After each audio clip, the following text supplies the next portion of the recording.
हाँ जी, good afternoon. जो लोग इस वक्त क्लास में हैं, एक बार कमेंट करके बता दो कौन कौन लाइव है इस नए बैच में। बताएं जरा। 4 लोग जो जुड़े हुए हैं, एक बार कमेंट करके बता दो।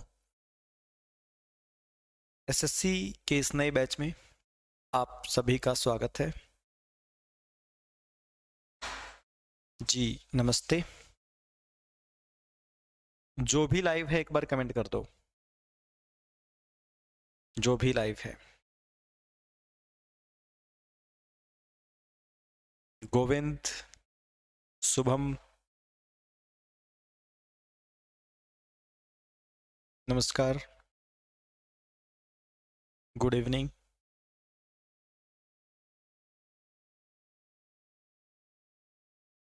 जसमेर सिंह, ओके जी। तो मुझे एक बार कमेंट करके ये बताओ कि कितने लोग पहली बार लीसो के किसी भी बैच में जुड़े हैं। जिसका फर्स्ट टाइम है वो एक बार कमेंट करके लिखो। फर्स्ट, जो पहली बार जुड़ा है लीसो के इस बैच, किसी भी बैच में, लिखो फर्स्ट टाइम। कौन पहली बार जुड़ा है?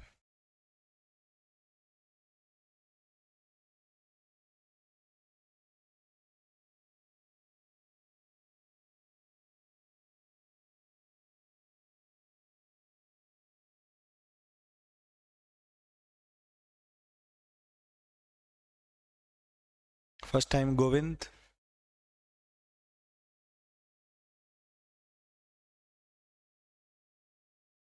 और कोई?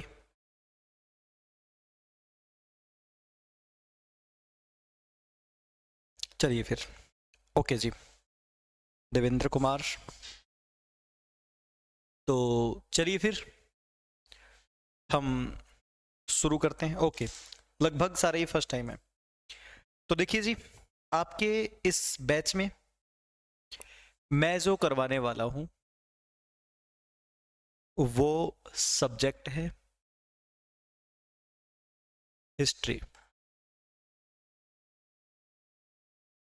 आप लोगों को हिस्ट्री करवाऊंगा मैं। हिस्ट्री एक ऐसा सब्जेक्ट जिसमें हम अपने देश का पास्ट पढ़ेंगे। हिस्ट्री का मतलब है पास्ट, यानी जो बीत गया हम वो पढ़ेंगे। ठीक है, हिस्ट्री का मतलब है पास्ट। आज से पहले इस देश में जो भी हो चुका हम वो पढ़ेंगे। उसे पढ़ने के लिए हमें डेट का सहारा लेना पड़ेगा। क्यों? क्योंकि हमें ये पता है कि हमारा जो इतिहास है वो 4500 साल का है, कि आज से पिछले 4500 सालों में जो हुआ है वो हमें पढ़ना पड़ेगा। अब 4500 साल का इतिहास कैसे पता लगेगा कौन सी बात कब हुई थी?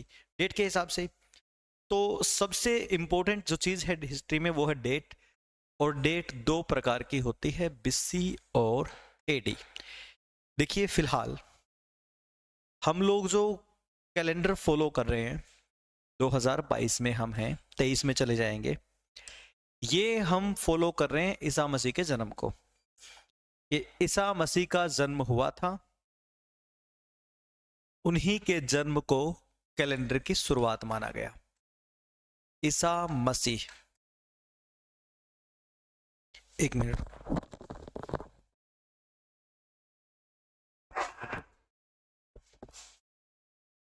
ईसा मसीह के जन्म को ही कैलेंडर की शुरुआत माना गया था, यानी आज जो 2022 चल रहे हैं वो ईसा मसीह के जन्म को फॉलो करके बनाया गया था।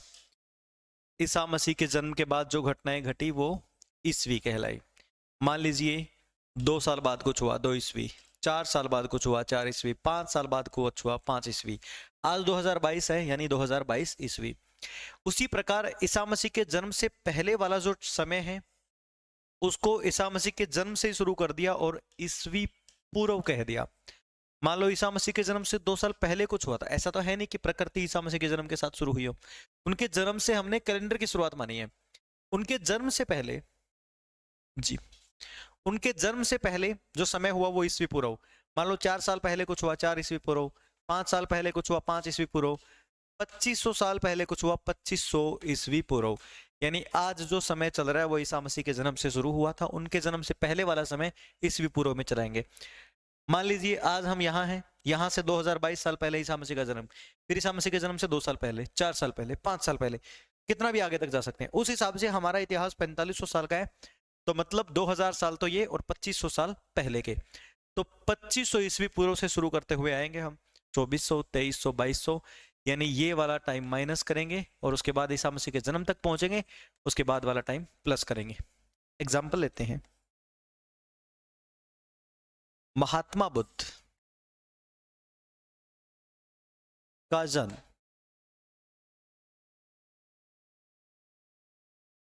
563 ईस्वी पूर्व में हुआ था, यानी ईसा मसीह के जन्म से 563 साल पहले पैदा हुए थे, जबकि मृत्यु 80 साल बाद 483 ईस्वी पूर्व में हुई। अब ये कैसे? क्योंकि ईसा मसीह के जन्म से पहले की बात है ईस्वी पूर्व, कि भाई 563 साल पहले पैदा हुए थे, 483 साल पहले मारे गए, तो 80 माइनस कर दिया ना हम लोगों ने। ईस्वी पूर्व हमेशा माइनस करना पड़ता है, ईस्वी प्लस करना पड़ता है। ईस्वी पूर्व को ही BC कहा जाता है, यानी बिफोर क्राइस्ट। ईस्वी को AD कहा जाता है, यानी एनो डोमिनी, एनो डोमिनी। अब किसी भी डेट के पीछे अगर AD लिखा हो तो मतलब समझ लो अब का टाइम है ईसा मसीह के जन्म के बाद का, ये वाला। BC लिखा है तो समझ लो पहले का टाइम है ईसा मसीह के जन्म से पहले का। हमें 2500 BC से शुरू करना है, 2400, 2300, 2200 ऐसे करते करते ईसा मसीह के जन्म तक, फिर 1 से शुरू करके 2022 तक, उस हिसाब से हो जाएंगे हमारे 2500 साल, सॉरी 4500 साल कवर। ADBC का कंसेप्ट क्लियर क्या? एक बार कमेंट करके बताओ, क्या ADBC का कंसेप्ट क्लियर है? कमेंट करके बताएं मुझे। जितने भी लोग इस क्लास में लाइव हैं कमेंट करके बता दीजिए सारे, जो भी लाइव है।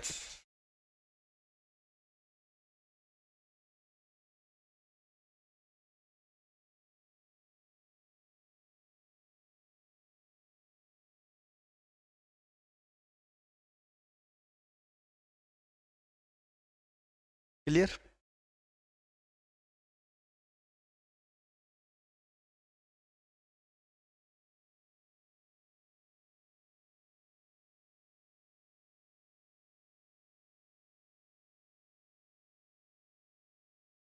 पूछना है इसमें कुछ?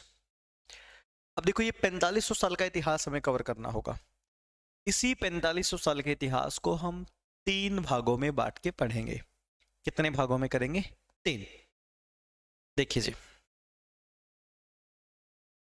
4500 साल का इतिहास यानी इंडियन हिस्ट्री, हम इसको 3 भागों में बांट के पढ़ेंगे।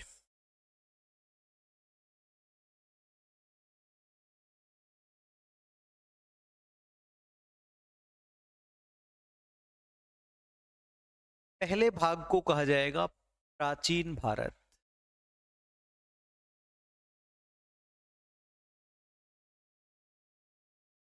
दूसरे भाग को कहा जाएगा मध्यकालीन भारत, तीसरे भाग को कहा जाएगा आधुनिक भारत। भारत के इतिहास को हम 3 भागों में बांट के पढ़ेंगे। एंशियंट इंडिया, पार्ट 2 होगा medieval India,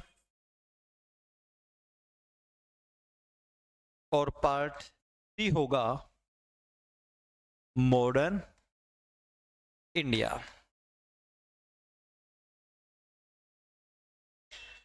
ancient India 2500 BC से लेके 712 AD तक चलेगा। मेडिवल इंडिया 712 से लेके 1857 तक चलेगा। मॉडर्न इंडिया 1857 से लेके 1947 तक। अगर मैं मानूं कि इंडियन हिस्ट्री एक पूरी की पूरी पिक्चर है, तो जी इस पिक्चर के हम 3 भाग करेंगे। इस पिक्चर को हम 3 भागों में बांट के पढ़ेंगे। हमारा पार्ट 1 होगा एंशियंट, मेडिवल और मॉडर्न। 3 भागों के पीछे एक लॉजिक है। 3 भागों को करने का एक लॉजिक रहा है क्या, कि एंशियंट हमने उस दौर को कहा है कि जहां पे हिंदुओं का राज था, हिंदुओं ने राज किया था जहां पे। मेडिवल उस दौर को कहा गया जहां पे मुसलमानों का राज था। और मॉडर्न उस दौर को कहा गया जहां पे अंग्रेजों का राज था। यानी हिंदुस्तान में सबसे पहले अंग्रेजों का राज था, फिर मुसलमान आए थे और फिर अंग्रेज आए थे। अंग्रेजों वाला समय, सॉरी, हिंदुओं वाला समय प्राचीन, मुसलमानों वाला समय मेडिवल और अंग्रेजों वाला समय मॉडर्न। ये बात समझ में आ गई। 3 भागों में किया है भारत के इतिहास को। यानी आज अगर इसको एक मूवी माने तो इस मूवी का पहला पार्ट होगा हिंदुओं के लिए, दूसरे पार्ट मेडिवल में मुसलमान, तीसरे में अंग्रेज। मेरी बात सुन लीजिए आप लोग, पूरी की पूरी हिस्ट्री में हम लोगों को क्या देखना होगा, ये तीनों भाग पढ़ने हैं। अगर हम यहां से लेकर के वहां तक का सफर तय करें, एक बार कोशिश करते हैं। देखो, सबसे पहले हम जाएंगे एंशिएंट इंडिया में। एंशिएंट इंडिया में हम देखेंगे सिंधु घाटी सभ्यता, वैदिक सभ्यता। वैदिक सभ्यता का दूसरा भाग होगा उत्तर वैदिक काल, जहां पे जाति प्रथा, सती प्रथा, अनेक बुराइयां शुरू हो जाएंगी। फिर इन बुराइयों को दूर करने के लिए जैन धर्म और बौद्ध धर्म यानी महात्मा बुद्ध और महावीर स्वामी आएंगे। उसके बाद देश 16 बड़े बड़े टुकड़ों में बढ़ जाएगा, वो कहलाएगा महाजनपद काल। महाजनपद काल में सबसे शक्तिशाली होगा मगध, हमें मगध का इतिहास पढ़ना है। उसके बाद हम चलेंगे मौर्य काल में, मगध पे मौर्यों का राज होगा। मौर्य काल के बाद गुप्त काल, गुप्त काल के बाद वर्धन वंश। वर्धन वंश का आखिरी राजा हिंदू साम्राज्य समाप्त हो जाएगा, उसके साथ फिर मुसलमान आने शुरू हो जाएंगे। 712 में आएगा पहला मुसलमान मोहम्मद बिन कासिम। फिर महमूद गजनवी आएगा, 17 बार आक्रमण करेगा। फिर मोहम्मद गोरी आएगा और 1206 में मोहम्मद गोरी के मरने के बाद इसका गुलाम कुतुबुद्दीन ऐबक राज करना शुरू कर देगा, वो कहलाएगा दिल्ली सल्तनत। 1206 से 1526 के बीच दिल्ली सल्तनत चलेगी, जिसमें मुसलमानों के 5 वंश आएंगे, गुलाम, खिलजी, तुगलक, सैयद और लोधी वंश। लोधी वंश का अंतिम शासक होगा इब्राहिम लोधी। 1526 में बाबर आएगा, पानीपत की पहली लड़ाई होगी, दिल्ली सल्तनत खत्म कर देगा और मुगलों का राज शुरू हो जाएगा। मुगलों में सबसे पहले हम बाबर को पढ़ेंगे, हुमायूं को पढ़ेंगे, अकबर, जहांगीर, शाहजहां, औरंगजेब। औरंगजेब के बाद मुगलों का पतन हो जाएगा, यूरोपियों की एंट्री हो जाएगी भारत में, पुर्तगाली, डच, अंग्रेज, फ्रांसीसी सब आएंगे और 1757 में ईस्ट इंडिया कंपनी नींव डाल देगी। 1857 तक इतना बुरा हाल कर देगी, पूरा देश मिलकर के क्रांति कर देगा। 1857 की क्रांति के बाद ब्रिटेन की सत्ता भारत पे कब्जा कर लेती है। फिर चलेंगे स्वतंत्रता संग्राम पार्ट 3 में। इसमें हमें 1885 में कांग्रेस पार्टी की स्थापना करनी है। 1905 में बंगाल का विभाजन होगा। 1906 में मुस्लिम लीग की स्थापना होगी। 7 में सूरत अधिवेशन, कांग्रेस गरम दल नरम दल में बढ़ जाएगी। 1909 में पार्लियामेंट सुधार आएगा। 1911 में दिल्ली दरबार लगेगा। 1915 में गांधी जी की एंट्री होगी।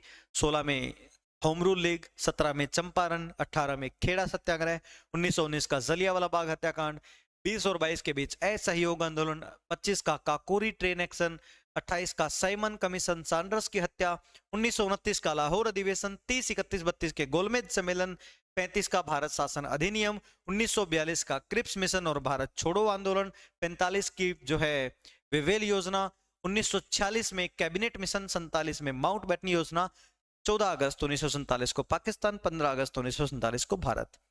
ये हमें पढ़ना होगा। मुझे एक बार कमेंट करके ये बताओ ट्रेलर कैसा लगा। पिक्चर तो अब स्टार्ट होगी, कमेंट करके बताइए सारे के सारे जो लोग भी इस क्लास को देख रहे हैं, बताइए जरा फटाफट।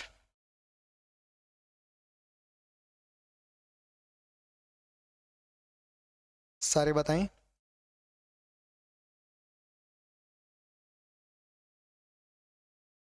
फिर शुरू करते हैं हम।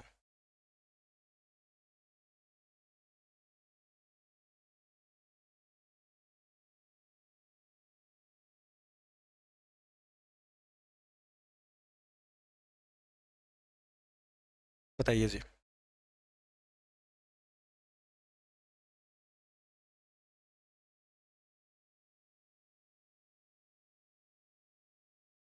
तो करें स्टार्ट। अब ये बताओ, पहले हड़प्पा चलना पसंद करोगे, मध्यकाल में मुसलमानों के साथ चलना पसंद करोगे, मुस्लिम शासकों के साथ, या डायरेक्ट ईस्ट इंडिया कंपनी से मिलेंगे, 1857 की क्रांति करेंगे? यानी कौन सा पार्ट पहले शुरू किया जाए? चॉइस आप लोगों की है, बताएं जरा। आपकी चॉइस है।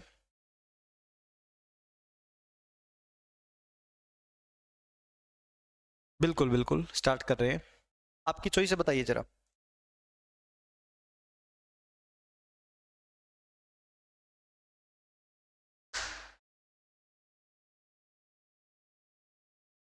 एंशियंट, एक बच्चे ने कहा एंशियंट, बाकी लोग भी बता दो फटाफट।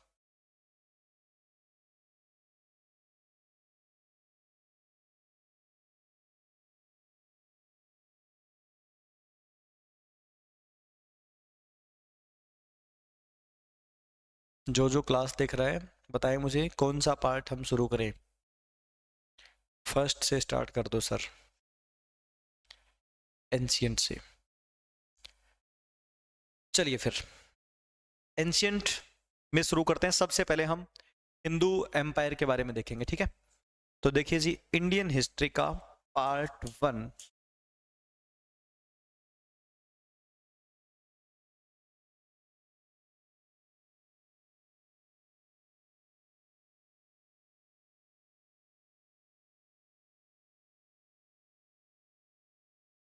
प्राचीन भारत,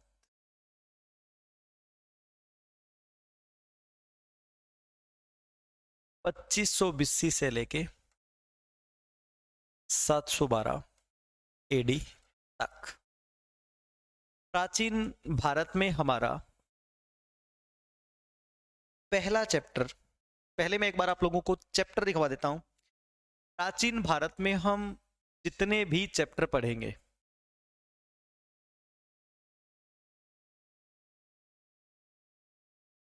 जितने भी हम चैप्टर पढ़ेंगे, सिलेबस देखिए, पहला चैप्टर होगा हमारा सिंधु घाटी सभ्यता। पहले हम हड़प्पा सभ्यता को देखेंगे, सिंधु घाटी सभ्यता को देखेंगे। दूसरा चैप्टर होगा हमारा वैदिक सभ्यता, जिसके हम दोनों पार्ट देखेंगे, ऋग्वैदिक काल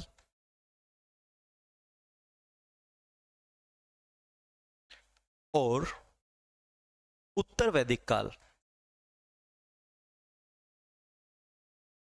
दोनों काल देखेंगे। तीसरा चैप्टर होगा हमारा जैन धर्म व बौद्ध धर्म। जैसे ही उत्तर वैदिक काल में बुराइयां आएंगी तो महात्मा बुद्ध और महावीर स्वामी को आना पड़ेगा। चौथा चैप्टर होगा हमारा महाजनपद काल। भारत जब 16 बड़े बड़े राज्यों में बंट जाएगा। पांचवा चैप्टर होगा हमारा मौर्य काल, मौर्यों का राज होगा हिंदुस्तान में। छठा चैप्टर होगा हमारा मौर्यों के बाद का समय, मौर्योत्तर काल।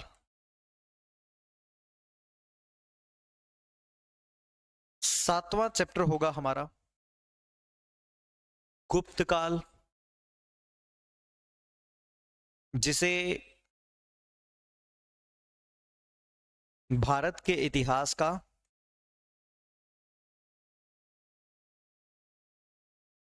स्वर्ण युग कहा जाएगा।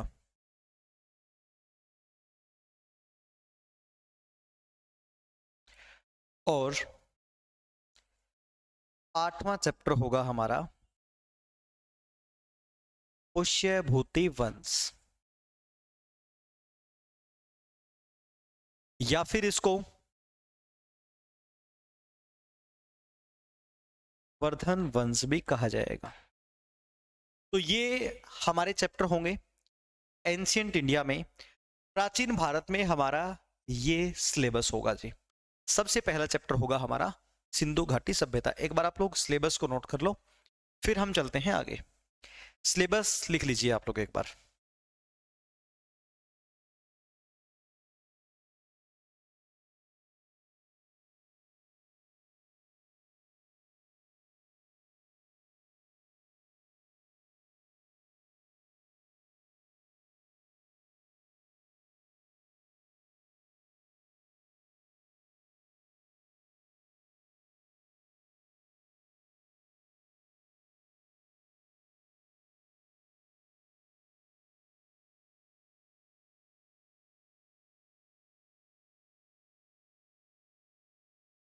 लिख लीजिएगा। डन। जैसे ही आप लोग नोट कर लें, आप डन लिख देंगे, उसके बाद हम चलेंगे आगे, ठीक है। तो इसमें हम पहला चैप्टर हमारा शुरू करते हैं अभी। पहला चैप्टर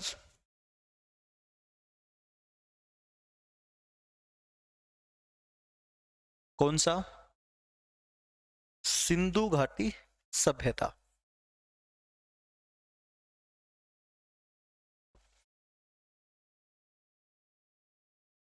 करें? चलिए जी, पहला चैप्टर हमारा शुरू होगा अब।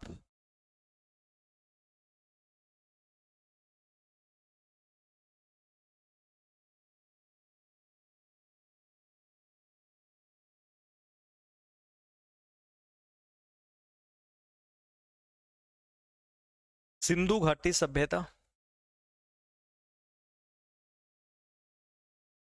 जिसको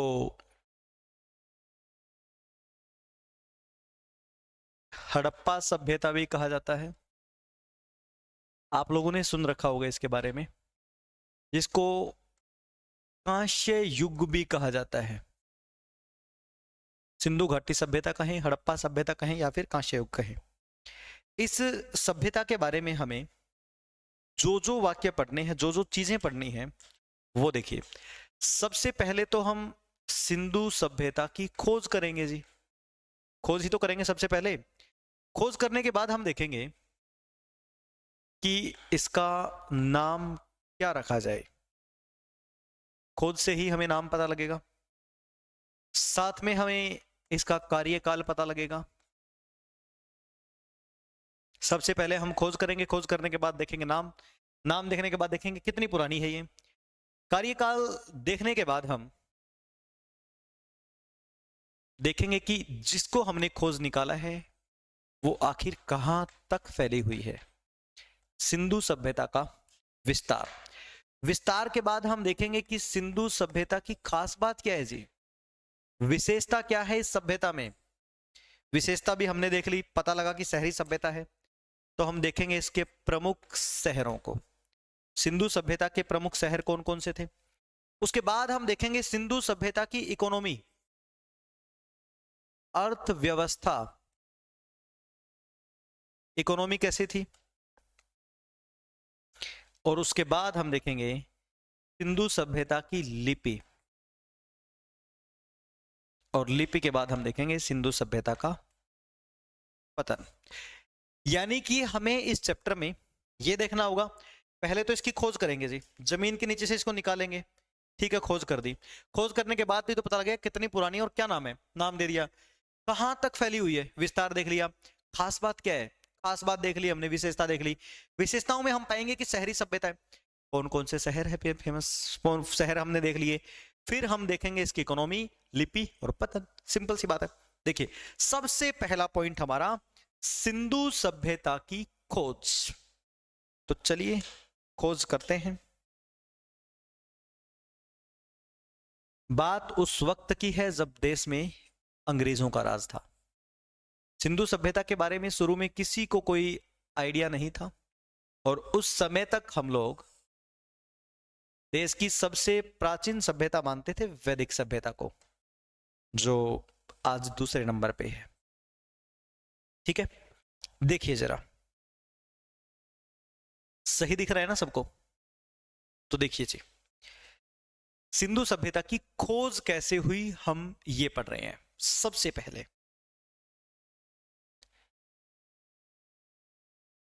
पहला ही पॉइंट,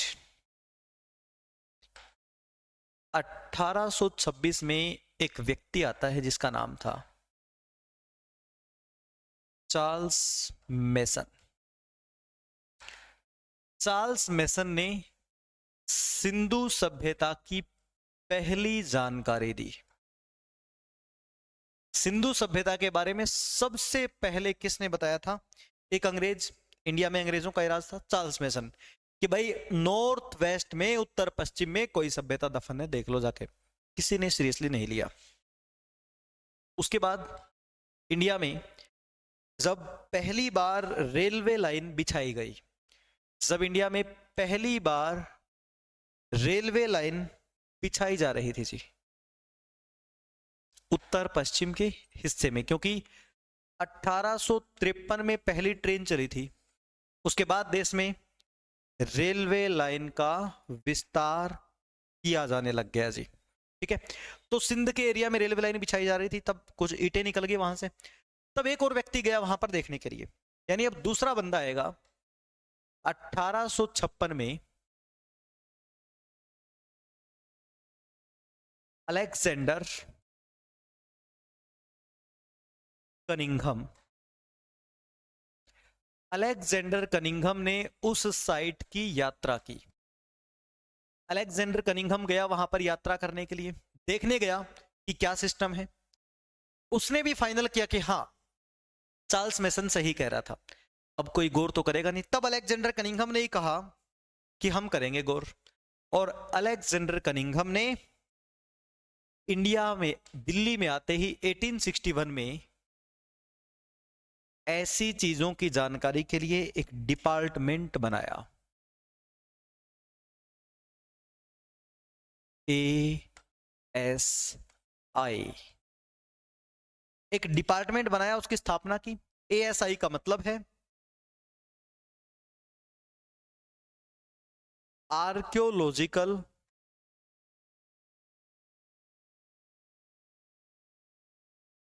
सर्वे ऑफ इंडिया। कौन सा डिपार्टमेंट बनाया? आर्कियोलॉजिकल सर्वे ऑफ इंडिया, यानी भारतीय पुरातत्व सर्वेक्षण विभाग।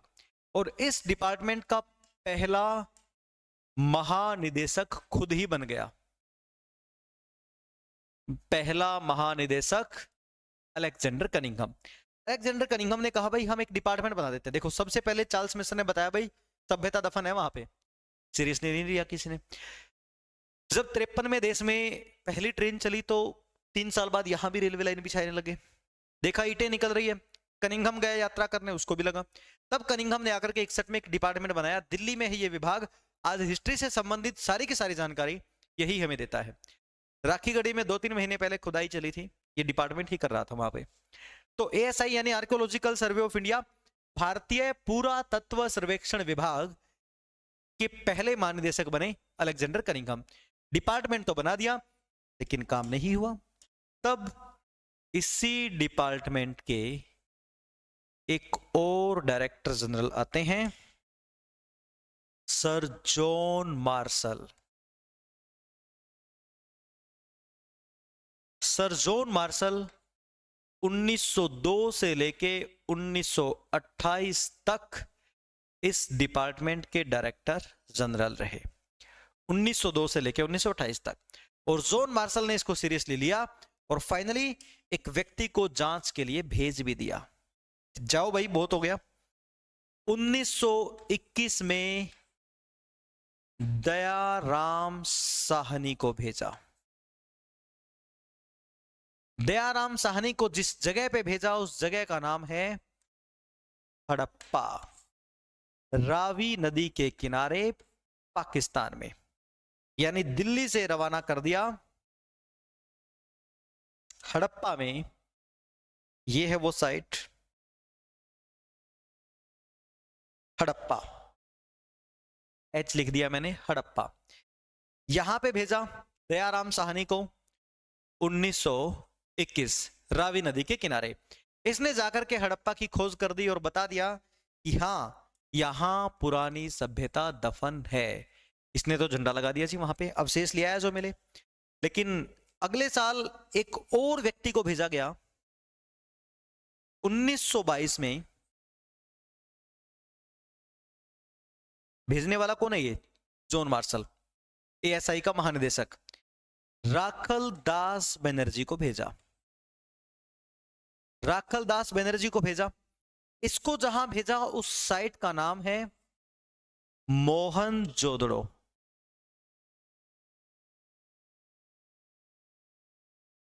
मोहनजोदड़ो ये सिंधु नदी के किनारे है। मोहनजोदड़ो जो है वो सिंधु नदी के किनारे, यानी दूसरे बंदे को रवाना किया यहां पर। एम लिख देता हूं, मोहनजोदड़ो। कौन गया मोहनजोदड़ो में? राखलदास बनर्जी। इसने जाकर के यहां पे खोज की, और देखते ही देखते दोनों साइट मिल गई। दोनों साइट पे जांच हुई। अब इन दोनों साइट से जितने भी अवशेष मिले, जो भी अवशेष मिले, उन सब की कार्बन डेटिंग करवाई गई।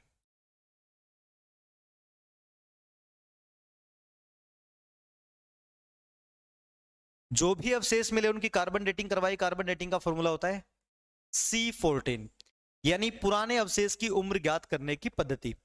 कार्बन डेटिंग में निकला कि ये सारे के सारे अवशेष 2500 बीसी से लेके 1750 बीसी के बीच के हैं। दिमाग खराब हो गया सबका, ये कैसे हो गया भाई? हमारा तो इतिहास ही 1750 से शुरू होता है, उससे भी पहले के अवशेष हैं। तब मानना पड़ गया कि ये जरूर कोई सबसे पुरानी सभ्यता होगी। अगर ये अवशेष मुगलों के टाइम के होते तो नाम क्या देते? मुगल कालीन। गुप्त काल के होते गुप्त कालीन। अब मिल गई सबसे पुरानी, नाम तो नया देना पड़ेगा। तब जाकर के जॉन मार्शल ने, मेन रोल किसका है जी यहां पर? हेड कौन है? John Marshall. जॉन मार्शल ने कहा क्योंकि ये सभ्यता हमें सिंधु नदी के आसपास मिली है तो नाम दे दो सिंधु घाटी सभ्यता। क्योंकि पहला शहर खोजा है हड़प्पा तो नाम दे दो हड़प्पा सभ्यता। क्योंकि यहां से कांस्य के अवशेष मिले तो नाम दे दो कांस्य युग। यानी देखते ही देखते हम लोगों ने खोज, नाम, कार्यकाल, तीनों पॉइंट क्लियर कर दिए हैं। क्या आप लोगों को चीजें समझ में आ गई? आपको समझ में आया हो ना आया हो, क्वेश्चन आपको याद हो गए बहुत सारे। और लेकिन ऐसा हो नहीं सकता कि समझ में ना आए। बताइए जरा।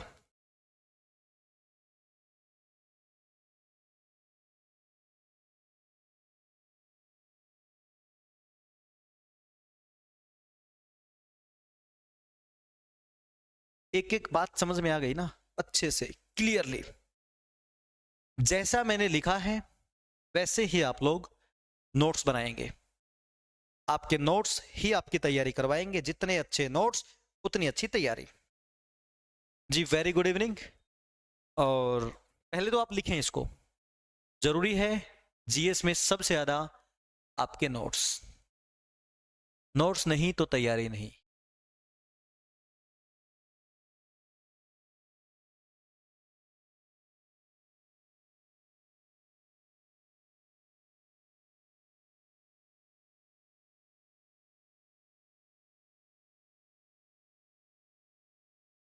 Very good evening.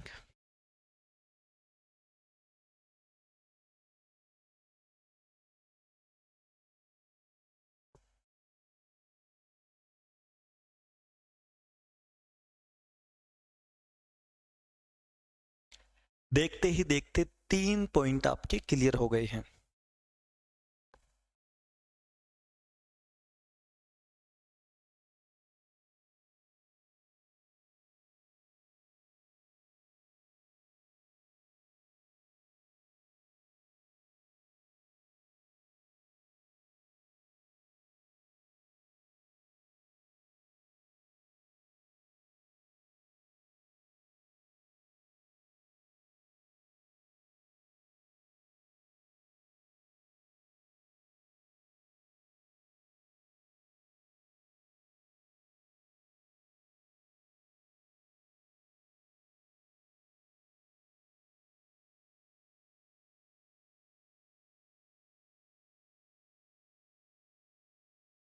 बताओ भाई फटाफट कमेंट करके, लिखने में बिजी हो गए क्या?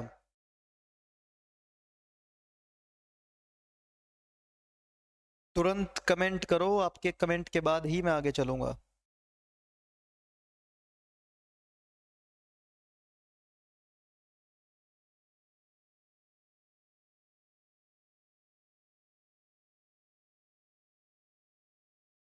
Very good evening, very good evening.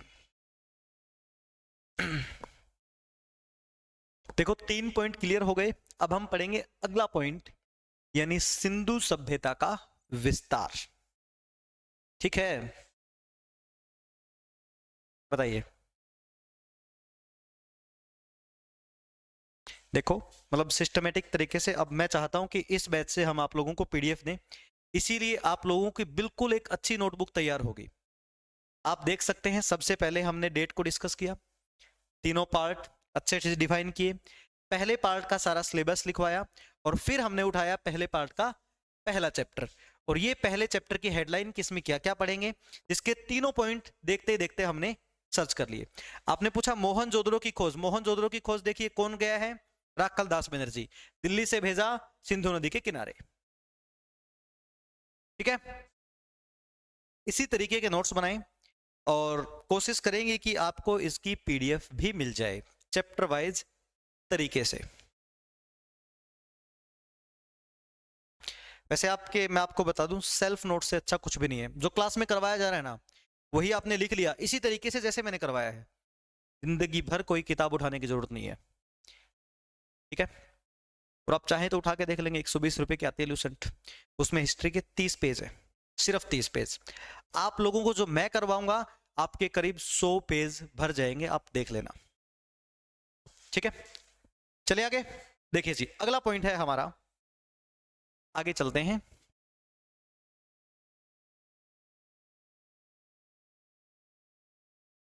अब हमें देखना है सिंधु सभ्यता का विस्तार।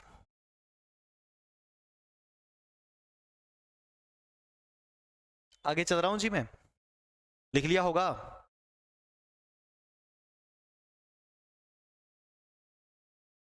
देखिए जरा, अगला पॉइंट है सिंधु सभ्यता का विस्तार। 2 पॉइंट क्लियर, ठीक है जी।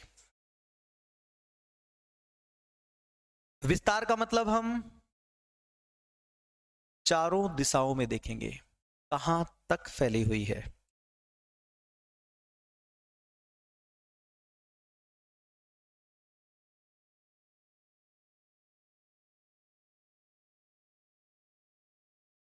देखिएगा जी, सिंधु सभ्यता का विस्तार।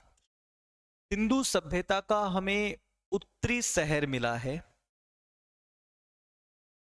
एक शहर दक्षिणी बिल्कुल अंत में, एक शहर पूर्व में, और एक शहर पश्चिम में। देखिए जी, सिंधु सभ्यता का उत्तरी शहर मिला है मांडा, ये उत्तर हो गया, जो कि जम्मू कश्मीर में है। North, east, south, west, Sindhu सभ्यता का हम विस्तार देख रहे हैं भाई। जो सभ्यता की खोज हमने कर दी, कहां कहां तक फैली हुई है। सबसे उत्तरी शहर है मांडा, जम्मू कश्मीर में। पूर्वी शहर है आलमगीरपुर, यूपी में। दक्षिणी शहर है दायमाबाद, एमएच, महाराष्ट्र में।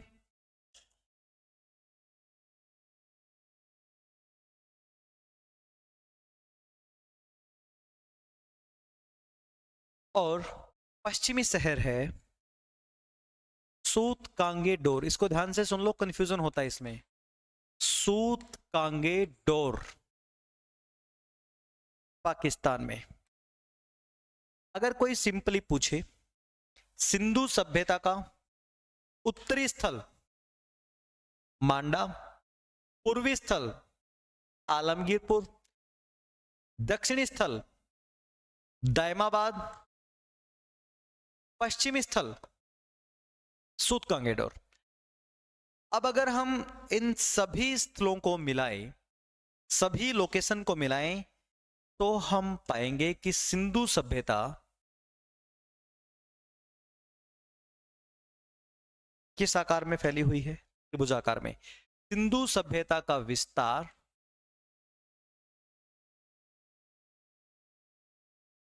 त्रिभुजाकार में है। सिंधु सभ्यता का विस्तार कैसा है? त्रिभुजाकार में फैला हुआ है, यानी कि एक त्रिभुज की शेप में फैली हुई सिंधु सभ्यता। इस त्रिभुज के अंदर उत्तरी मांडा, दक्षिणी दायमाबाद, पूर्वी आलमगीरपुर, पश्चिमी सूतकांगेडोर। पूछे जाते हैं जी सिंधु सभ्यता का उत्तरी शहर कहाँ है? जम्मू में। कौन सा? मांडा। पूर्वी आलमगीरपुर कहाँ? यूपी में। दक्षिणी दायमाबाद कहाँ? महाराष्ट्र में। पश्चिमी सूतकांगेडोर कहाँ? पाकिस्तान में। इस त्रिभुज के अंदर सिंधु सभ्यता के, या फिर इस पूरी त्रिभुज के हम बात करें तो इस पूरी त्रिभुज का 12,99,600 किलोमीटर स्क्वायर एरिया है। इस एरिया में फैली हुई है ये सभ्यता, और इस एरिया के अंदर सिंधु सभ्यता के करीब 1403 स्थल प्राप्त हो चुके हैं। सिंधु सभ्यता के कितने स्थल प्राप्त हो चुके हैं इस पूरे एरिया में? 1403। 1403 स्थलों में सबसे ज्यादा 925 भारत में, 475 पाकिस्तान में, और 3 अफगानिस्तान में। 3 जो हैं वो अफगानिस्तान में है। सिंधु सभ्यता के 1403 स्थलों में से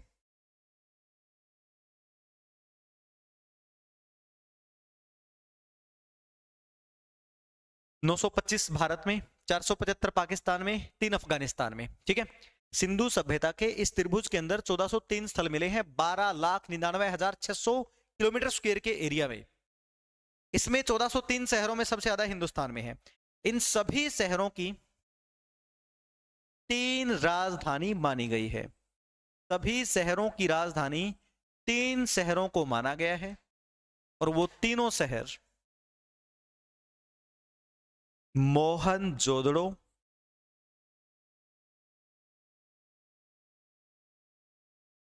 हड़प्पा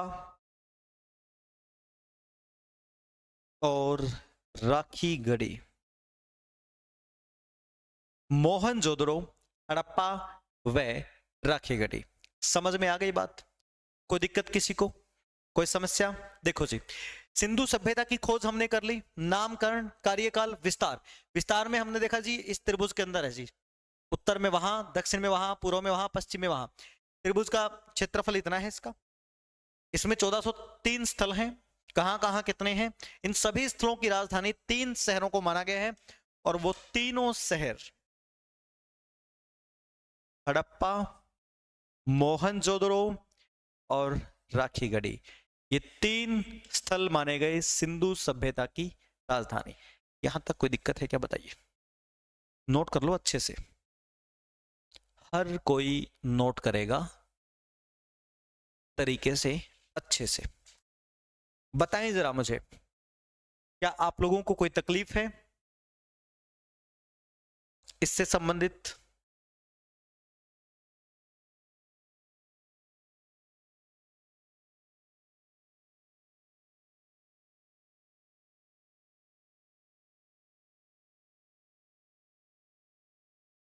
लिखें जरा।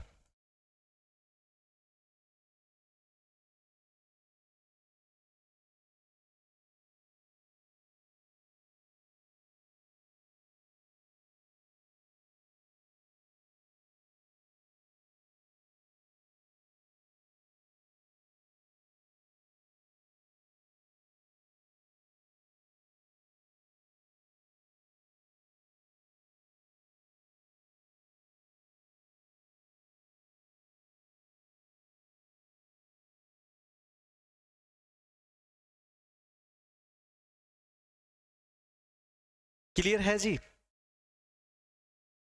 मुझे बताएं जरा।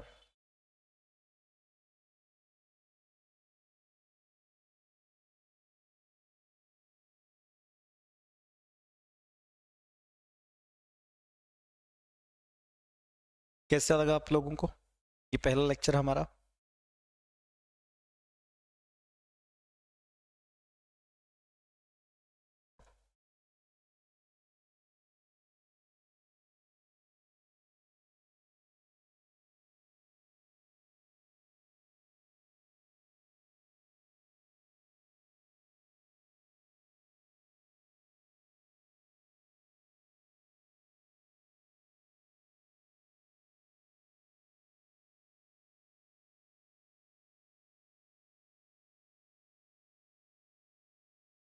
क्लियर?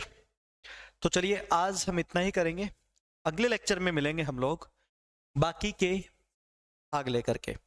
हम लोगों ने आज देखा कि इंडियन हिस्ट्री क्या है, कितने पार्ट हैं। पहला पार्ट हमने शुरू किया जिसमें पहला चैप्टर सिंधु घाटी सभ्यता, इसकी खोज हमने कर ली, नामकरण, कार्यकाल, विस्तार।